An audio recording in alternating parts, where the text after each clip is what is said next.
Meus queridos, para a nossa meditação nessa oportunidade, eu te convido a abrir a sua Bíblia no livro do profeta Miqueias. Esse é escondidinho, né? Miqueias, no capítulo 1. Nós faremos a leitura dos versículos de 1 a 7 somente. Livro do profeta Miqueias, capítulo 1, versículos de 1 a 7 somente. Mesmo assentados como os queridos estão, façamos com reverência a leitura da palavra do Senhor. Eu farei a leitura e peço que os queridos se atentem por gentileza. Miqueias 1, de 1 a 7 somente. Diz assim a palavra de Deus: Palavra do Senhor que em visão veio a Miqueias, morastita, nos dias de Jotão, Acás e Ezequias, reis de Judá, sobre Samaria e Jerusalém. Ouvi todos os povos, prestai atenção, ó terra, e tudo o que ela contém, e seja o Senhor Deus testemunha contra vós outros, o Senhor desde o seu santo templo. Porque eis que o Senhor sai do seu lugar e desce, e anda sobre os altos da terra. Os montes debaixo dele se derretem, e os vales se fendem. São como a cera diante do fogo, como as águas que se precipitam no abismo. Tudo isso por causa da transgressão de Jacó e dos pecados da casa de Israel. Qual é a transgressão de Jacó? Não é Samaria? E quais os altos de Judá? Não é Jerusalém? Por isso, farei de Samaria um montão de pedras do campo, uma terra de plantar vinhas. Farei rebolar as suas pedras para o vale e descobrirei os seus fundamentos. Todas as suas imagens de escultura serão despedaçadas, e todos os salários de sua impureza serão queimados, e de todos os seus ídolos eu farei uma ruína, porque do preço da prostituição os ajuntou, e a este preço volverão. Feche os seus olhos, vamos orar ao Senhor, pedir que Ele fale aos nossos corações. Amado Deus, nós acabamos de ler a Sua palavra, e o nosso clamor nesse instante é para que o Senhor fale aos nossos corações de forma poderosa e profunda. Não nos permita voltarmos para as nossas casas, ó Pai, sem que a Sua palavra nos inquiete, sem que a Sua palavra, ó Pai, realmente nos dê um desconforto para nos aperfeiçoarmos para a honra e glória do Seu nome. Fale profundamente aos nossos corações. É em nome de Cristo Jesus que nós oramos e agradecemos hoje e sempre. Amém. Amém. Meus irmãos, tem uma frase específica que todo homem precisa saber antes de se tornar pai. É uma frase que você vai dizer ela de forma bem firme, bem séria e com um olhar fulminante. Uma frase bem simples. A frase é: você está achando que eu sou como os amiguinhos seus da rua? Você realmente está achando que eu sou como os seus coleguinhas da escola? É uma frase simples, meus irmãos, mas uma frase que serve para lembrar o filho que por mais que o pai o ame, por mais que haja cumplicidade, amizade entre os dois, sempre existirá uma diferença, uma distância adequada entre ambos. O pai não deixa de ser pai e o filho não deixa de ser filho. E nessa oportunidade eu gostaria de chamar os queridos a sermos lembrados através da palavra do Senhor acerca da diferença que há entre nós e o nosso Senhor. Há um relacionamento, mas há uma distância adequada que deve ser mantida, um respeito que deve ser mantido da nossa parte para com o Senhor. E é isso que nós vamos ver nessa oportunidade.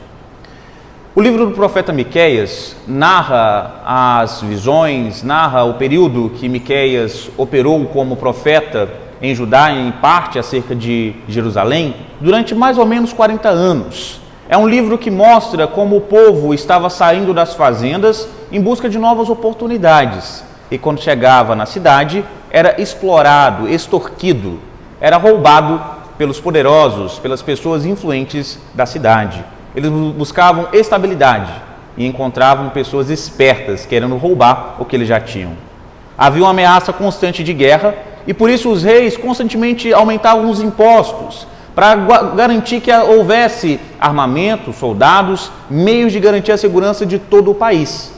Para isso, aumentavam os impostos de todos. Só que, como sempre, os ricos achavam um jeito de não pagar e os pobres é que pagavam o pato, a ponto de perderem as suas terras, inclusive as suas casas, para arcar com todas as despesas da guerra.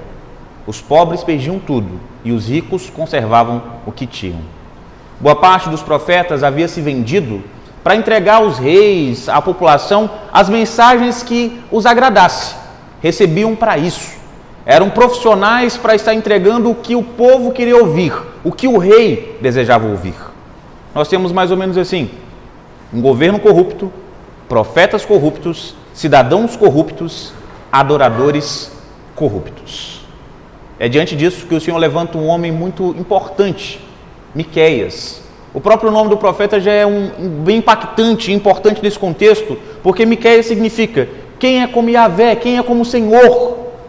Um claro desafio a todos aqueles profetas, a toda a população que vivia desgarrada, vivia de forma alheia ao que o Senhor ordenava a cada um deles. É um livro que fala sobre muitas coisas atuais, e é um livro que eu acredito que fará muita diferença em nossas vidas, e que eu espero que incomode o seu coração a estar vivendo da forma que agrada ao Senhor, antes de viver da forma que agrada ao mundo e que agrada a você mesmo. Nossa perícope tem uma mensagem principal que eu gostaria de levar os irmãos a estarmos meditando nessa oportunidade. O povo esqueceu quem é o Senhor. E nós vamos ver algumas consequências de o povo ter esquecido quem é o Senhor. A começar pelos versículos 1 e 2. Volte seus olhos ao texto, por gentileza. Diz assim: Palavra do Senhor que em visão veio a Miqueias, morastita, nos dias de Jotão, Acás e Ezequias, rei de Judá, sobre Samaria e Jerusalém. Ouvi todos os povos, prestai atenção, ó terra, e tudo o que ela contém, e seja o Senhor Deus testemunha contra vós outros, o Senhor desde o seu santo templo. A primeira consequência, meus irmãos, de o povo ter esquecido quem é o Senhor, é que Deus não está satisfeito. Deus não está de forma nenhuma satisfeito com isso. E quando a gente olha para esses versículos, nós temos algumas aplicações bem importantes para as nossas vidas. Eu não sei se você já andou de Uber, mas funciona mais ou menos assim. Você chama pelo aplicativo um motorista para estar te guiando para a sua localização que você deseja ir. O motorista te leva e depois você avalia ele de 1 a 5 estrelas. Quanto mais satisfeito você estiver, mais estrelas você dá. Quanto menos satisfeito você estiver, menos estrelas você dá. O motorista que é mal avaliado, cada vez menos é recomendado para outras pessoas, até chegar ao ponto que não tem como mais ele esperar ser chamado. E quanto melhor é o motorista, mais ele é recomendado a outras pessoas. A satisfação do cliente é a base para essa empresa, é o que a mantém de pé. Mas quando nós falamos do Senhor, meus irmãos, a satisfação dele é o que nos mantém de pé. E esses versículos nos falam exatamente sobre isso. Eu gostaria de levar os irmãos a analisarmos um pouquinho. Miqueias, ele pregou num período que era bem conturbado, como eu acabei de narrar aos irmãos, um período bem difícil para qualquer profeta. Era um período no qual a gente pode observar que ele não trabalhava sozinho. Pelos reis que foram citados aqui no versículo 1, nós podemos perceber que alguns profetas eram contemporâneos dele, como por exemplo o profeta Isaías, que teve uma mensagem muito semelhante à de Miqueias, inclusive, de levar o povo a levar com seriedade o relacionamento com o Senhor. E por isso é bem importante nós observarmos isso, para vermos o que estava ocorrendo neste período, para ver o que o Senhor tratava na vida do seu povo neste período, para entendermos o que Ele tem para tratar conosco hoje, na atualidade, para aplicarmos em nossas vidas. Por mais que Miqueias fosse pertencente a Judá, ele morava em uma cidade que ficava mais ou menos ali a 32, 40 quilômetros de Jerusalém. Essa cidade, que dá o nome às pessoas que moram lá de morastita, é exatamente a razão dele ser chamado por Deus para estar pregando a Judá e também a Jerusalém e também a Israel. Miqueias, meus irmãos, portanto, não direciona sua mensagem somente a Judá. Por mais que ele fosse de Judá, a mensagem dele é também para Israel. Este período, como os irmãos puderam constatar, era um período onde havia a divisão do reino do norte do reino do sul. Não era mais uma nação coesa, unida. Havia separação entre a casa de Davi e os seus descendentes e o restante das tribos, o restante daqueles que não desejaram reconhecer a legitimidade do trono de Davi. Portanto, Judá, portanto, Jerusalém, Israel como um todo, é chamado para uma conversa muito séria com o Senhor. Para isso, ele levanta Miqueias, para falar de uma forma bem dura com este povo, para ver se eles levavam a sério. Deus havia levantado os profetas que estavam falando e o povo fechava os ouvidos, fingia que não era com eles. E agora ele levanta Miqueias, profeta boiadeiro, um homem que é do campo, que não tem um falar tão rebuscado como outros profetas, mas que fala de forma firme, porque ele leva com seriedade a missão, o trabalho que Deus dera a ele. Por isso, meus irmãos, quando o povo passa a ser insensível à voz de Deus, Deus levanta homens que falam um pouquinho mais grosso, né? Um pouquinho mais sério, falam de uma forma mais dura, para o povo acordar e ver o que eles estão fazendo. Havia outros profetas, como Isaías, como eu acabei de narrar, mas Miqueias é o mais duro em suas palavras, para fazer com que o povo compreenda o que eles estavam fazendo e o que eles deveriam fazer. Não é, meus irmãos, que do nada Deus tivesse se desagradado do povo, não é isso não, longe disso. Deus já havia avisado várias vezes o que eles deveriam fazer e denunciado o que eles estavam fazendo de errado, mas o povo preferia estar ignorando e fingindo que estava agradando a Deus. Eles estavam, meus irmãos, tentando se enganar, porque eles não enganavam a Deus de forma nenhuma.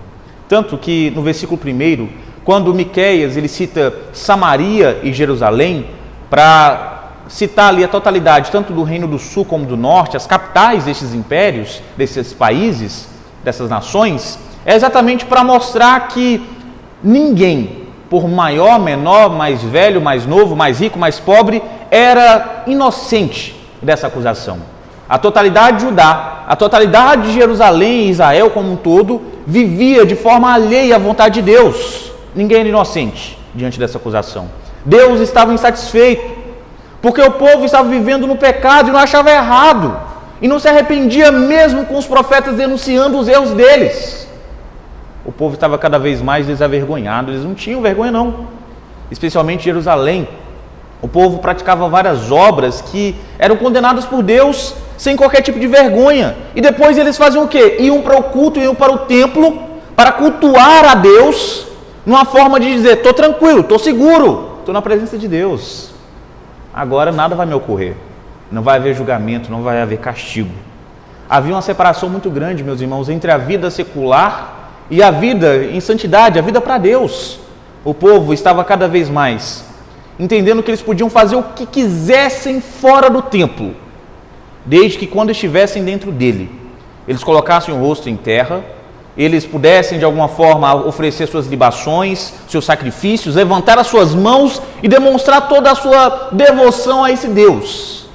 Eles achavam que com esse tipo de ação, de pensamento, eles equilibravam a balança, deixando Deus satisfeito. Mas não era o caso. Deus não se compra dessa forma, meus irmãos. Jerusalém fazia isso. Já Judá, eles não viviam de uma forma tão escancaradamente errada. Mas o que eles fizeram? Eles começaram a querer servir a Deus, e muito. Só que não da forma que Deus exigia. Eles começaram a tirar o que eles não gostavam do culto a Deus e começaram a colocar outras coisas que eles preferiam, que eles achavam mais prazerosas. Eles queriam servir a Deus, mas do jeito deles, não do jeito que Deus exigiu, não da forma que Deus prescreveu a eles. Por isso, começaram a colocar superstições, crendices, rituais, rezas e muitas outras coisas que Deus sequer pediu que eles fizessem. E o feijãozinho com arroz que Deus tinha pedido para eles fazerem, o básico, isso não era o suficiente, eles não queriam. Eles queriam fazer qualquer coisa, menos o que Deus havia determinado. Eles queriam servir a Deus, mas somente se fosse do jeito deles. É por isso que o Senhor está descontente com este povo, meus irmãos. É por isso que Deus está tão irado com este povo, a ponto de dirigir essas palavras duras através de Miqueias, justamente para que eles entendessem que a conversa era séria. Deus não estava de brincadeira, porque Ele nunca esteve. Deus estava insatisfeito com este povo. O Senhor promete, portanto, em um tempo oportuno, expor tudo o que Judá e Israel estavam fazendo de errado, expor como se fosse num palco aberto, colocando os seus crimes, as suas transgressões para todos os povos verem, para toda a terra ver, para que todos entendessem o que este povo estava fazendo de errado. Judá, Israel, essas duas nações, esses dois reinos, eles achavam que eram intocáveis, porque gozavam do privilégio de serem judeus, de serem um povo escolhido por Deus. Eles achavam que Deus não castigaria eles. Eles achavam que Deus não pesaria a mão, porque eram especiais, porque foram resgatados, separados, somente para Deus. Mas não era o caso, não era assim. O equivalente que nós temos hoje, meus irmãos, do pensamento deste povo, são os cristãos dentro da igreja que se declaram povo do Senhor, se dizem guiados por Ele, mas vivem da forma que o deixa insatisfeito. Vivem de uma forma totalmente alheia ao que o Senhor ordena, ao que o Senhor deseja das nossas vidas. Hoje vemos muitas pessoas dentro da igreja viverem com uma postura totalmente alheia ao que Deus requer do seu povo. Seja uma vida de pecado sem arrependimento e de forma escancarada, ou seja, de uma forma ainda mais clara, trocando o que o Senhor deseja, ordena no seu culto, por aquilo que eles acham que é mais adequado, que é mais prazeroso, que é mais divertido, mais interessante de se fazer. Há um culto ao homem e não a Deus. Há uma vida para satisfazer o homem e não a Deus. Porém, meus irmãos, por mais que não haja um castigo visível, o descontentamento do Senhor continua da mesma forma. O castigo pode não ser como foi com Nadab e Abiú, que o fogo fazia com que eles fossem consumidos na hora, mas o Senhor continua não se agradando daquilo que Ele não pediu e continua se desagradando daquilo que Ele pediu e não está sendo feito. O Senhor continua se importando com aqueles que vivem de maneira falsa, fingida diante dEle. Meus irmãos, não é tudo que nós oferecemos a Deus que é aceito por Ele. Não é tudo que nós queremos e achamos importante, interessante, que nós entregamos na presença de Deus, que Ele aceita de bom grado. Só é aceito pelo Senhor aquilo que é oferecido através de Cristo Jesus e que evidencia a novidade de vida que nós recebemos da parte dEle. Somente é aceito em Cristo Jesus aquilo que o Senhor requereu da nossa parte. Somente é aceito em Cristo Jesus aquele que pertence ao Senhor. Você não precisa inventar nada. Nós não precisamos inventar modas hoje. Nós precisamos somente seguir o nosso manual, a palavra de Deus, e através da fé em Cristo Jesus, agradarmos a Deus. Somente isso. Pela fé, obedecermos a Bíblia, para em Cristo Jesus agradarmos a Deus. Somente isso. Nada além disso e nada aquém disso. Deus continua insatisfeito, meus irmãos. Deus continua insatisfeito com aqueles que pertencem a si, todos aqueles que desobedecem à sua vontade, todos aqueles que vivem de uma forma que não agrada a Ele. Deus continua insatisfeito. Como se não bastasse esse choque de realidade, nós ainda temos mais algumas consequências que mostram como que Deus está realmente insatisfeito, ou como que Deus demonstra que o povo se esqueceu de quem Ele é. Deus demonstra que o povo se esqueceu de quem Ele é nos versículos 3 e 4, e a consequência disso, observe: porque eis que o Senhor sai do seu lugar e desce e anda sobre os altos da terra, os montes debaixo dele se derretem e os vales se fendem, são como a cera diante do fogo, como as águas que se precipitam no abismo. A segunda consequência, meus irmãos, do povo ter se esquecido de quem é Deus, é que Deus envergonhará os infiéis. Na série Pousando no Amor, um típico dorama sul-coreano, é mostrado como países comunistas, como a Coreia do Norte, têm uma premissa bem complicada, que é a seguinte: dependendo da sua posição hierárquica na sociedade, você pode fazer algumas coisas erradas. Quanto maior for a sua posição na sociedade, mais coisas erradas você pode fazer. Quanto maior for a sua patente, mais imunidade você tem. E muitas pessoas hoje, meus irmãos, pensam que é dessa forma. E os nossos versículos tratam sobre isso, mas não para alimentar essa ideia, mas para combatê-la, para mostrar como que realmente diante de Deus não há acepção de pessoas. Diante de Deus não há, de forma alguma, acepção de pessoas. Para embasar melhor as suas acusações, Miqueias passa a narrar como será a visita divina para realizar o julgamento de cada um de seus servos. Desceria o Senhor do seu alto templo ou do seu alto trono para estar julgando o seu povo. Isso para eles, meus irmãos, era uma descrição bem diferente do que eles esperavam. Havia um templo em Jerusalém e um templo em Samaria, capitais dos dois reinos, tanto do norte como do sul. E eles achavam que Deus estava presente ali, no templo em Samaria e no templo em Jerusalém. E Miqueias avisa eles: Deus não vai vir do templo de vocês, não. Deus vai vir do seu alto templo. E Ele virá de uma forma com que demonstre que Ele não está compactuando com a vida promíscua que vocês estão levando e com a adoração totalmente equivocada que vocês desejam apresentar a Ele. Deus não está compactuando com isso. Ele não é um ídolo morto ou sem ação que vai permanecer totalmente passivo, inerte, diante das atrocidades que vocês estão fazendo em nome dEle. Deus de forma alguma está se agradando disso, das atrocidades feitas em sua presença. Meus irmãos, vocês conseguem perceber? Estes homens, este povo, tanto do norte como do sul, ia para a presença de Deus não para ter relacionamento com Ele, mas para de alguma forma tentar saciar os seus desejos, saciar as vontades do seu coração. Eles não estavam preocupados em satisfazer a Deus, mas em se satisfazer, em fazer aquilo que dava prazer a eles. Por isso eles acrescentavam e retiravam do culto qualquer coisa que eles achassem que era adequado, que era mais interessante ou menos interessante. Tudo que não os agradava, eles retiravam. Eles procuravam a Deus para aplacar a ira divina. Não era para relacionamento, era para garantir que eles estivessem tranquilos, seguros. Eles não estavam nem um pouquinho preocupados em estar agradando a Deus, desde que Deus tivesse aplacado a sua ira, estivesse tranquilo, estivesse satisfeito. Eles não queriam de forma alguma relacionamento. Eles queriam só as benesses de Deus, queriam só as bênçãos. Queriam que Deus abençoasse eles e só. Por isso, eles entendiam que independente do que eles fizessem fora do templo, se quando eles estivessem dentro do templo, fossem o mais espalhafatoso possível, Deus se agradaria deles. Seria do agrado do Senhor. Contudo, meus irmãos, Deus deixa claro que Ele não é um Deus fabricado. Deixa claro que não é um Deus feito de madeira, de barro, que vai ficar totalmente inerte diante dessas coisas. Ele é vivo, verdadeiro, e não aceita mais ou menos do que Ele exige, do que Ele descreveu que nós deveríamos oferecer a Ele. Ele não aceita nem mais e nem menos do que Ele exigiu de nós. Estes homens achavam que por serem judeus, eles estavam totalmente imunes ao julgamento e ao castigo de Deus. Se achavam os donos da estrelinha na testa, que agora estavam tranquilos, porque Deus não vai me castigar. Deus é bom, Deus não vai fazer isso. Não, estou no templo, estou seguro, estou tranquilo.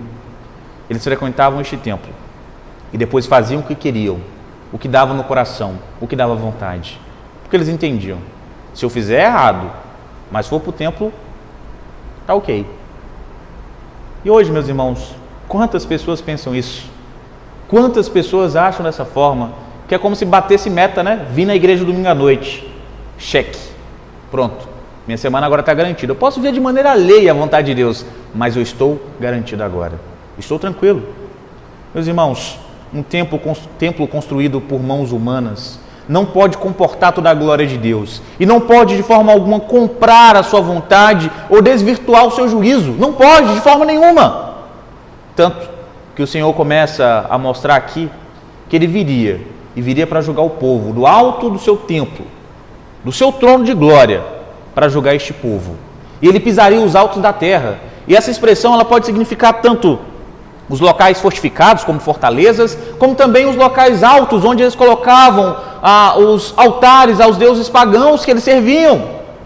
O povo estava servindo a Deus e servindo outros deuses ao mesmo tempo.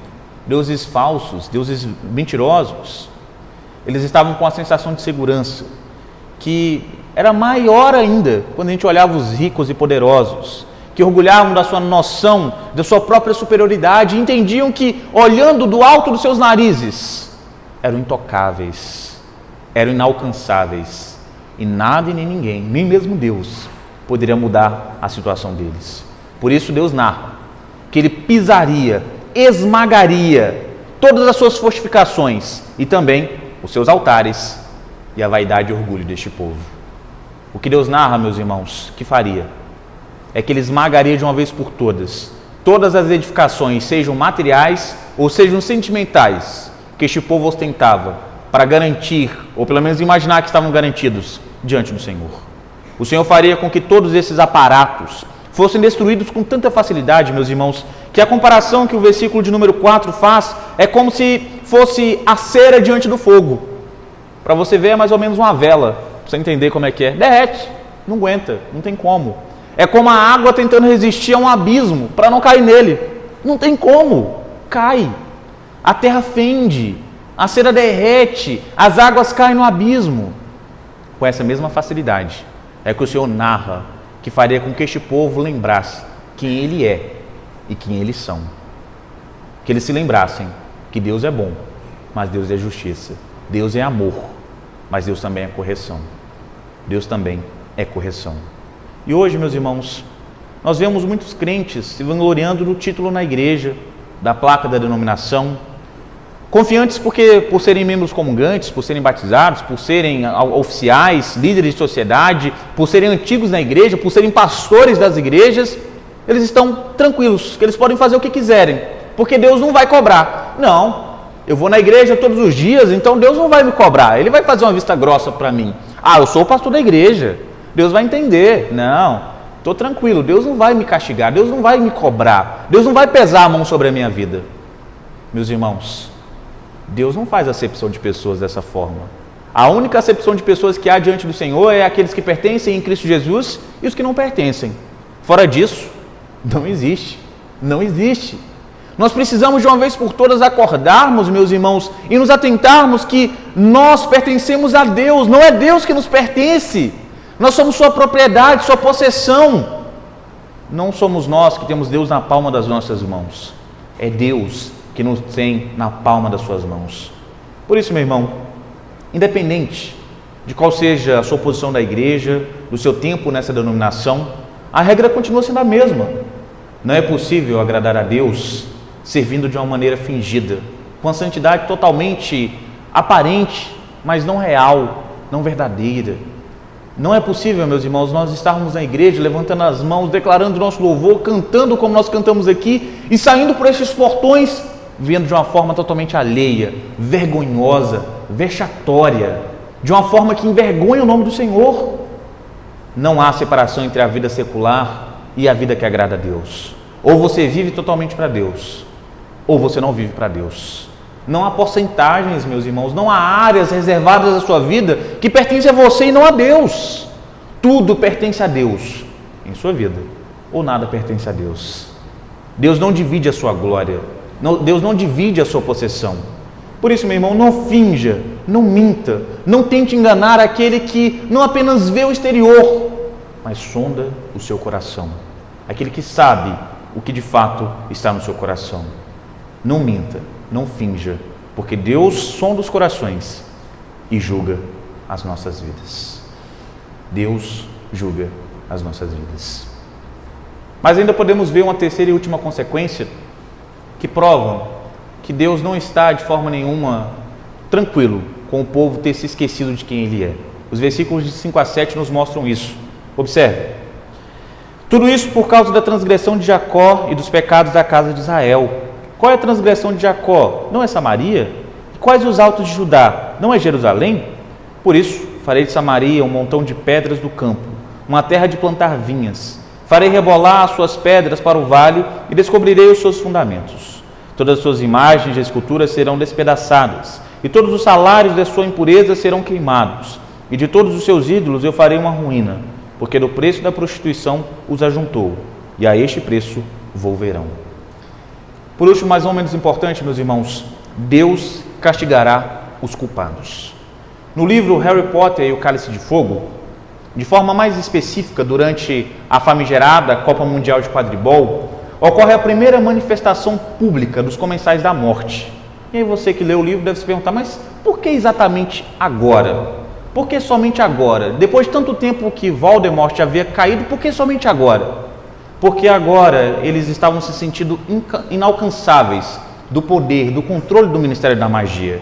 Isso dava a eles uma sensação de segurança, a ponto deles não temerem o castigo. Eles não estavam mais com medo do Ministério da Magia. Eles não estavam mais com medo das pessoas que poderiam de alguma forma coibir o que eles estavam fazendo. Eles estavam se sentindo seguros e por isso reapareceram. Nestes versículos, nós vemos que o povo estava se sentindo da mesma forma, seguros para fazer o que queriam, porque não temiam mais o castigo. E Deus vem e diz a eles, o castigo vem e não tardará de forma alguma. O que nós temos aqui, meus irmãos, é que os poderosos deram um mau exemplo por tanto tempo. Aqueles que deveriam ser o padrão de conduta, começaram a mostrar como que deveria ser errada a vida do povo. a ponto deles começarem a convencer o povo, menor do que eles na hierarquia, de que era adequado. O rei fazia errado, os profetas faziam errado, os poderosos, ricos faziam errado, e aí o povo começou a achar que estava tudo tranquilo, todo mundo podia imitar, todo mundo podia viver dessa forma. Os ricos, por exemplo, eles pensavam que se o castigo viesse, não viria sobre eles, porque Deus não vai castigar, porque eu sou rico. Deus não vai me castigar, porque eu sou importante em Jerusalém. Deus não vai me castigar, porque eu doei muito para construir o templo de Samaria. Deus não vai de forma alguma me castigar. Não vai mesmo. Só que eles estavam enganados, meus irmãos. Miqueias cita Samaria e Jerusalém para mostrar que a podridão dos dois reinos partia de onde deveria partir as bênçãos, que era da capital. É de onde estava um templo. Onde estavam os templos dessas duas capitais. É de onde vinha a maior podridão. Mas não entenda errado, meus irmãos. Não é porque o povo dessas duas cidades não quisessem servir a Deus ou não se esforçassem para estar na presença dele. Não é isso não. Eles só queriam servir da forma que fosse mais confortável, menos trabalhosa, ou que desenvolvesse o calorzinho no coração, aquilo que desse aquela empolgação, né? Aquela adrenalina durante o culto, durante o momento de estar cultuando a Deus. Eles não estavam preocupados se Deus ia gostar ou não, desde que eles estivessem satisfeitos. Por isso, começou-se a colocar e tirar tanta coisa que foi se perdendo na mente dessas pessoas o objetivo pelo qual eles deveriam estar servindo e adorando a Deus. Eles iam ao templo para qualquer coisa, menos para verdadeiramente adorar e louvar o nome do Senhor. Eles estavam preocupados em fazer coisas espalhafatosas. Por isso eles começaram a fazer espetáculos para entreter as pessoas que estavam presentes, nem um pouquinho preocupados em estar adorando a Deus de verdade. Isso valia para eles de gritaria, gestos, danças, rituais, superstições e qualquer coisa espalhafatosa, qualquer coisa menos o que Deus havia exigido da parte deles. Eles haviam feito, meus irmãos, o que nós chamamos teologicamente de sincretismo religioso. Foram pegando uma coisinha de uma religião aqui, de um Deus pagão ali, de uma nação inimiga ali, e foram colocando para dentro do templo, dentro da adoração a Deus. O povo ali faz isso, vamos fazer, vamos copiar, vamos fazer igual. E Deus não havia requerido, na verdade Deus havia proibido, não era para eles fazerem isso. Mas eles não se importavam, e eles faziam isso. O que eles faziam, meus irmãos, é usar o nome de Deus como desculpa para fazer o que eles queriam fazer, simples assim. Eles se portavam dessa forma, eles usavam o nome do Senhor como desculpa para fazer o que eles tinham vontade de fazer. Porém, ao contrário do que eles pensavam, Deus não estava se agradando, e o castigo anunciado, o castigo viria. Deus não estava aplaudindo e falando isso mesmo, continuem. Na verdade, Deus estava irado com este povo. Não tardaria para que o castigo viesse sobre as suas vidas. Eu não sei se você já teve a triste missão de desempoçar água no seu quintal. É muito chato, porque primeiro, é trabalhoso, né? Tá tudo molhado, tudo cheio de barro, tudo ali quase que intransitável. Aí lá vai você fazer um rego d'água, um risco bem profundo na terra ali, para ir guiando a água até onde ela tem que sair. Porque a água não sabe sair sozinha, né? Você tem que guiar ela para ela sair. Só que às vezes tem umas pedras, e aí você tem que ir tirando as pedras e colocando para o lado. Uma pessoa cuidadosa vai juntar as pedras para depois tirar, né? Então ela faz um montão de entulho ali. É mais ou menos nesse sentido que Deus avisa que Samaria e Jerusalém receberiam o castigo.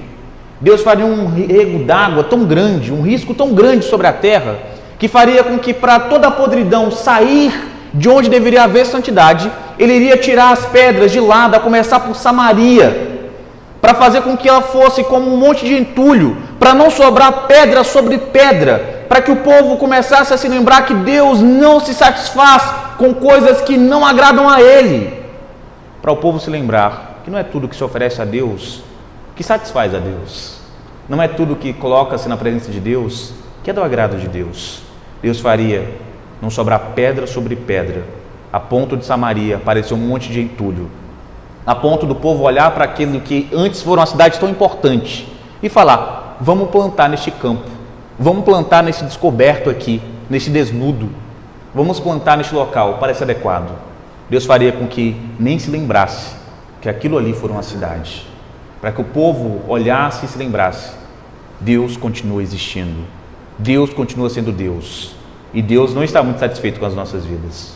Você pode pensar, poxa, é exagero isso, né, pastor? Falar uma coisa dessa com o povo escolhido de Deus, parece pesado.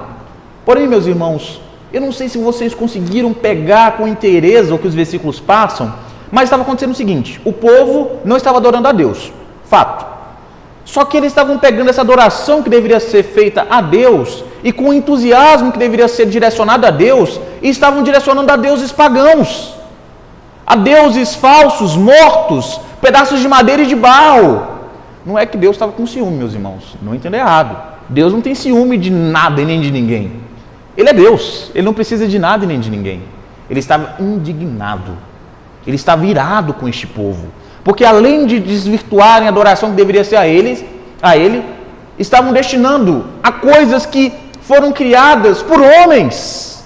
O Deus que criou os homens estava indignado porque os homens, ao invés de adorá-lo, fabricaram peças de madeira e de barro e estavam direcionando a adoração que é o Deus que deveria ser o único Deus verdadeiro, a deuses falsos que foram construídos com as suas mãos. Vocês conseguem perceber a irritação de Deus? Ele estava sendo humilhado por este povo. A humilhação deste povo diante de Deus seria grande, para eles perceberem a vergonha que eles estavam causando ao nome do Senhor. Não é ciúme, é indignação. Por isso ele compara tudo o que eles ajuntaram de riqueza, de glamour, de pompa, ao salário que uma prostituta arrecada. Porque este povo estava fazendo isso, se prostituindo espiritualmente, buscando outros deuses, buscando outras possibilidades, buscando deuses falsos. Por isso o castigo de Deus para este povo seria, da mesma forma que eles voltaram-se à impureza, à prostituição espiritual, da mesma forma eles volveriam para o mesmo vômito, para a mesma coisa nojenta, eles voltariam, porque a mão de Deus pesaria sobre a vida deles. Como Matthew Henry diz de forma sábia, o que é espremido por uma luxúria é desperdiçado por outra. Não é que Deus estalaria os dedos e faria com que eles sumissem, por mais que ele pudesse, mas ele faria com que toda a riqueza, tudo que eles juntaram, tudo que eles arrecadaram através das bênçãos dos deuses pagãos, fosse de nada, não valesse de nada. E haveria fome com o bolso cheio de dinheiro, haveria frio com as roupas mais quentes que eles pudessem comprar, haveria tristeza mesmo com as danças e as festas, haveria terror mesmo não havendo inimigos. Deus avisa que o castigo viria sobre os infiéis. E hoje, meus irmãos, nas igrejas nós percebemos algo similar a isso. Muitos cristãos vivendo na luxúria do pecado, achando que estão agradando a Deus. Esses falsos cristãos estão recebendo o adiantamento da sua condenação, que é ser entregue ao seu próprio pecado, é ser entregue à sua própria cobiça, é ser entregue aos desejos torpes dos seus corações, para no final, no momento da volta de Cristo Jesus, receberem o verdadeiro salário do pecado, que é a morte e a condenação eterna, porque os que pertencem a Deus vivem da forma que agrada a Deus. Os que são de Deus pertencem a Deus. Não se engane, meu irmão. O Senhor não se permite ludibriar por nada que nós fazemos. Por isso, foque em viver a Ele, em viver para Ele, unicamente para Ele. A gente diz que os de verdade nós sabemos quem são. Os de verdade eu sei quem são. Os de verdade Deus sabe quem são e sonda os corações.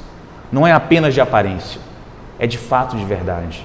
Deus conhece o íntimo do nosso ser, meus irmãos. Por isso, ainda há tempo. Volte-se com sinceridade ao Senhor, porque o castigo virá sobre todos aqueles que são infiéis. O castigo virá para todos que serviram com aparência. O castigo virá para todos aqueles que nunca foram verdadeiramente do nosso Senhor. Meus irmãos, Miqueias, ele prega a um povo corrupto, financeiramente, socialmente, culturalmente, politicamente e também espiritualmente. Ele prega de forma bem clara para Judá e para Israel. E nós podemos, enquanto povo brasileiro, enquanto habitantes de São Sebastião, capital, participantes da capital do nosso país, entendermos que ele fala às nossas vidas também.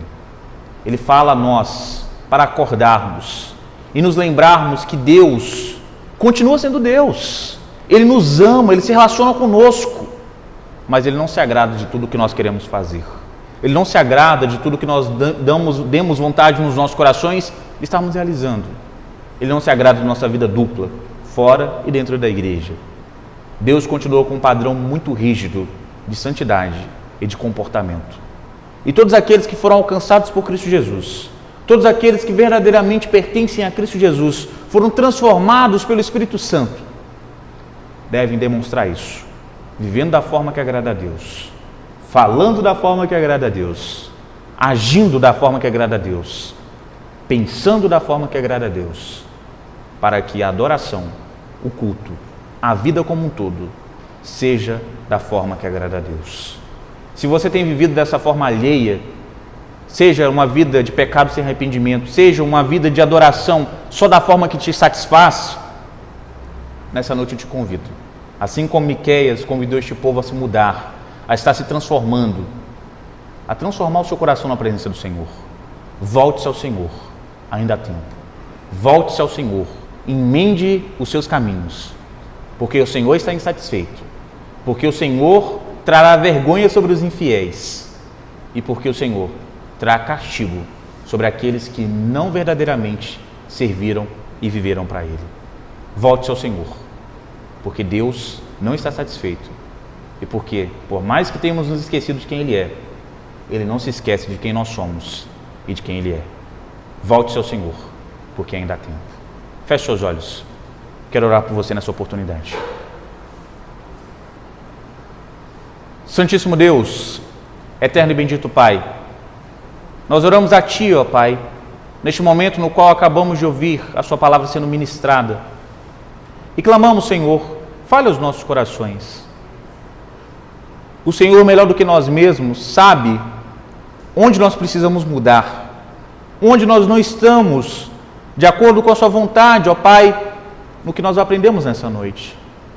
Incomode os nossos corações, traga vergonha, ó Pai, ao nosso interior, para não conseguirmos viver tranquilamente essa semana que se inicia, sem sermos mudados, sem sermos transformados. Que o Seu Santo Espírito, ó Pai, que habita nos corações daqueles que verdadeiramente foram alcançados em Cristo Jesus, incomode-nos para vivermos de uma forma reta, de uma forma que agrada ao Senhor. E que nos lembremos que por mais que nós pensemos que por estarmos na igreja presbiteriana somos da forma que agrada ao Senhor, nos lembremos que o Senhor só se agrada daqueles que vivem para o Senhor e daqueles que adoram ao Senhor da forma que o Senhor exige. Nos ensine, ó Pai, a entendermos que servimos ao Senhor na nossa igreja e não necessariamente servimos a nossa igreja. Que nós possamos sempre nos lembrar, ó Pai, que pertencemos ao Senhor e não é o Senhor que nos pertence. Que nós entendamos que nós não estamos seguros da Sua ira, a não ser que sejamos em Cristo Jesus. E se estamos em Cristo Jesus, nos arrependemos constantemente de despertarmos a Sua ira, Pai. Ser propício a nós, Senhor. Ser propício a nossas famílias. Ser propício à nossa igreja, ó Pai. Nos mude, nos transforme, para nos lembrarmos quem o Senhor é e para não perdermos de vista quem nós somos. Nos capacite a vivermos da forma que agrada ao Senhor. Nos capacite a adorarmos ao Senhor da forma que o Senhor exige. É em nome de Cristo Jesus que nós oramos e agradecemos hoje e sempre. Amém. Amém. Deus os abençoe, hoje e para todos sempre. Amém.